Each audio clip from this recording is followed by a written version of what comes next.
तो उस्मान ज़फ़र चीमा साहब करते क्या हैं, तो कोई फार्मूला लोगों को बता दें। मेरा छोटा सा कंस्ट्रक्शन का एक बिजनेस है। छोटा सा सर? सर कितनी गाड़ी है वैसे आपकी? गाड़ियाँ एक्चुअली वो जो घर है वो सारा हमारी फैमिली का घर है और मैं हूँ, भाई है, वालिद साहब हैं, तो हम सारों की बात तो घर की है ना। हम नहीं, गाड़ियाँ और घर मिलजुल के है सारा, तो बस चल रहा होता है जी, अल्लाह का शुक्र है। नहीं, छोटा सा बिजनेस है, बड़ा बिजनेस नहीं। अगर ये छोटा है तो बड़ा कौन सा? ये आप चले छोटा से इसलिए कि there is always a humble start, मतलब ये कोई बना बनाया बिजनेस नहीं मिला, ये हमें एक प्लेटफॉर्म वाले साहब ने मुहैया किया जिसको मैंने और भाई ने मिलके फिर आगे कारोबार को कंटिन्यू किया। तो 40 साल हो गए इस कारोबार को किए हुए। तो छोटा से इसलिए कि छोटे से स्टार्ट हुआ, तो बाकी बरकतें अल्लाह ने डाली, तो वो बड़ाई अल्लाह ताला की है उसमें। ठीक है। अच्छा ये बताएं कि अब वो घर आपने सेल आउट होने के लिए लगा रखा है, तो क्या डिमांड क्या है, क्या लगता है कितने बिक जाएगा? एक्चुअली वो जो पहली दफ़ा डिमांड जो बताई हुई है ना, उसके बाद से मुझे बड़ी डांट पड़ी है घर में कि डिमांड नहीं बता। अच्छा पैसे नहीं बता रहे भैया, मैं पड़ जाएगी। अब आप नोट करें, उसके बाद जितने भी कोई 12-15 इंटरव्यू हुए, किसी में मैं डिमांड नहीं बताई। आमतौर पर पाकिस्तान के अंदर अगर कुछ देखा जाता है, चीज़ें देखी जाती हैं कि अगर कोई अपनी चीज़ें दिखाता है या फिर वो कैमरे के सामने आती हैं तो फ़ौरन जो है कुछ लोग होते हैं वो कहते हैं यार इसको चेक किया जाए, ठीक है, इसके किस तरह पैसे इससे निकलवाने हैं। तो कोई ऐसी काल वसूल हुई हो भाईजान, हमारा हिस्सा किधर है? नहीं, मैं वैसे ये आप सवाल कर रहे हैं, लोगों की इस तरह का ज़रूर होता होगा, मतलब सुनने में ये चीज़ आती होगी, पर अल्हम्दुलिल्लाह लॉ एंड ऑर्डर की सिचुएशन बाय एंड लार्ज बहुत अच्छी है। वो बैक इन डेज वो 2000 की कुछ सालों में इस तरह के मसाइल थे, तो पर अभी तो अल्हम्दुलिल्लाह सुनने में भी नहीं आया कि कभी इस तरह का कोई इंसिडेंट हो रहा है।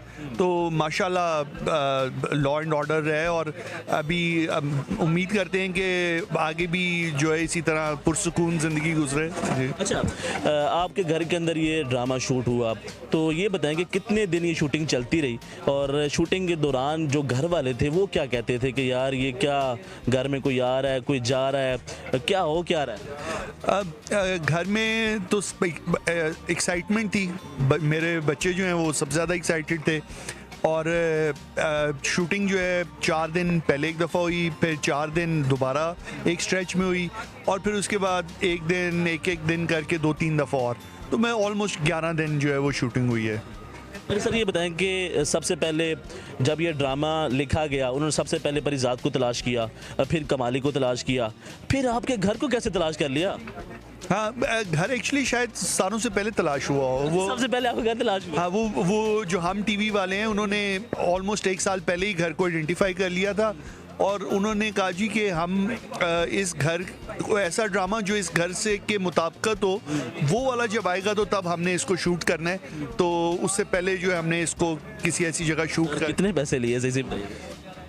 पैसे लिए हैं जी, उन्होंने पैसे दिए हैं नॉर्मली नहीं, वो जितने पैसे दिए हैं वो बता देंगे तो ना भी दिए होते ना, तो वो जितना बड़ा ड्रामा हिट हो गया है उसके सामने तो कोई इतने खास पैसे नहीं है। मुझे ये बताएं, चले जब शूटिंग हो रही थी आपने कहा यार ड्रामा बन रहा है, चलो चलने दें, आप जितने वो पैसे कह रहे थे आपने कहा चलो ठीक है इसी में कर लेते हैं।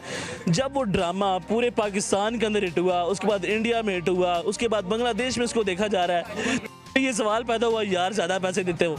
नहीं, वो उसके बाद ख्याल ये आता है कि असूली तौर पे जो लिए हैं वो भी वापस ही कर दें तो बेहतर है। क्यों सर? क्योंकि नहीं, वो ड्रामा जितना कमाल का जितना हिट हुआ है और अदरवाइज वैसे भी कोई होता था ना, किसी का शादी का शूट है या इस तरह का कोई इंसिडेंट है तो वो आके करते रहते थे, कभी हमने पैसे किसी से भी नहीं लिए। तो ये एक कमर्शियल वेंचर था, तो उन्होंने एक कमर्शियल रिलेशनशिप बिल्ड की, तो पर अगेन उसकी जितनी हाइप है और जितना कुछ है तो हमारे इससे क्या भी ग्रेशियसनेस यही बनती थी कि जो लिए में वो भी वापस ही कर दें। सर ये बताएंगे ड्रामे का एंड क्या हो रहा है? बता दें आज पाकिस्तान की। हाँ, ड्रामे का एंड जो है ये मुझे इसका मैंने जवाब गोलमोल देना है, और वो जवाब ये है कि जो परीज़ाद है वो जिस तरह थ्रू आउट द ड्रामा बड़ा ग्रेसफुल था, मतलब उसने बड़े खुले दिल का मुजाहरा और सारे बड़ापन का मुजाहरा किया है, वो एंड भी जो है वो उतना ही ग्रेसफुल होगा। Yes yes. सर ये बताएंगे, आज आप लाहौर के अंदर आए हैं, कहा जाता है कि लाहौर के अंदर बड़े अच्छे खाने को मिलते हैं, बड़ा ज़बरदस्त इन्वायरमेंट मिलता है, तो ये बताएं कि आज आप लाल कलंदर के ऊपर आए हैं, तो यहाँ पे आके आपने खाना टेस्ट किया, फिर चाय पी रहे हैं, तो कैसा खाना लगा यहाँ पे? एब्सोल्युटली अमेजिंग जी। इसकी तो जो हाइप है वो it had already reached Islamabad, तो इसकी रेपुटेशन जो है वो इससे ज़्यादा ट्रैवल कर रही है। तो वही मैंने आपसे जैसा अर्ज़ की कि 2022 की जो दो बड़ी हिट्स हैं, एक परीज़ाद है और दूसरा लाल कलंदर है। इसका मतलब ये समझ लें कि लाल कलंदर भी हिट होगा। ओ यस, ओ यस। और हम तो लाल कलंदर इस्लामाबाद में ना आया तो इस्लामाबाद वाले इधर आ जाएंगे। वहाँ पे एहतजाज रिकॉर्ड कराएंगे। ओ यस, ओ यस। जो लोग बिजनेस करना चाहते हैं, जो लोग आगे बढ़ना चाहते हैं, क्योंकि आप कामयाब तरीन बिजनेसमैन हैं, तो क्या बिजनेस के हवाले से क्या किया?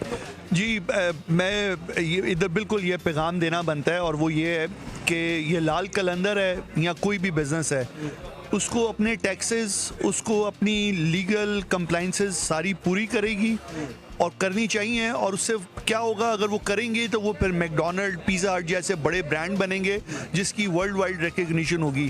तो वो लोग जो कि पहले दिन से ही हर यानी कानून और टैक्सेस और सारे को हर प्रॉपर कंप्लाइंस करके चलते हैं, उनकी ग्रोथ जो उनसी है वो भी एक्सेप्शनल होती है। इसी के साथ लास्ट में ये सवाल करूंगा कि लोग ये कहते हैं कि परीज़ाद के पीछे बहरोज़ खान था, लेकिन नाज़रीन मैं आपको ये बताऊं कि उनके पीछे उस्मान चीमा साहब का घर था। इसमें नहीं, बिल्कुल नहीं। लाल कलंदर है जी। घर बिल्कुल छोटा सा कंपोनेंट है और असल में तो वो स्टोरी है, वो जिन्होंने एक्टिंग की और जिन्होंने उसको इवन वो कैमरे से जिन्होंने वो घर इतना खूबसूरत दिखाया, सो वो सारा Parizaad and Parizaad team and हम TV, it is all because of them. अच्छा ये बताएं कि सोशल मीडिया के ऊपर आप फेमस हुए, आपके घर को दिखाया गया, उसके बाद आपके इंटरव्यूज़ को पसंद किया गया, तो लोग जहाँ जाते हैं आपको पहचानते हैं और कहते हैं हमें भी इंटरव्यू दे दें, हम भी यहाँ पहुँच गए हैं। तो मुझे ये बताएं कि उसके बाद कुछ ख़वातीन ने भी रब्ता किया होगा, तो उनको क्या रिस्पॉन्स दिया आपने? बेगम मेरी साथ हर जगह जा रही हैं, अभी भी आप देखें इधर ही आई हुई हैं। तो और वो जो फ़ोन सारी रात फ्रेंड रिक्वेस्ट के साथ जो बीप कर रहा होता है वो फ्रेंड रिक्वेस्ट। हाँ, वो एक्चुअली नंबर मेरा तो किसी के पास भी नहीं है, पर वो जो फेसबुक पे जो है वो लोग ट्रैक डाउन कर रहे हैं। और तो उसमें फीमेल्स हैं या मेल्स हैं, किन की फ्रेंडों के साथ हैं? एक्चुअली दोनों ही हैं। हाँ जी, हाँ जी। नाज़रीन आपने इनकी गुफ्तगू सुनी है, इनको फेसबुक के ऊपर जो है ना वो लोग अप्रोच कर रहे हैं, उसमें मेल भी हैं, फीमेल भी हैं। तो नाज़रीन इनका ये कहना है कि इसी तरह पाकिस्तान को आगे बढ़ते रहना चाहिए और पाकिस्तान को बेहतरीन किस्म के ड्रामे जो है बनाते रहना चाहिए। तो नाज़रीन देखते रहना है पाकिस्तान। अल्लाह हाफिज़।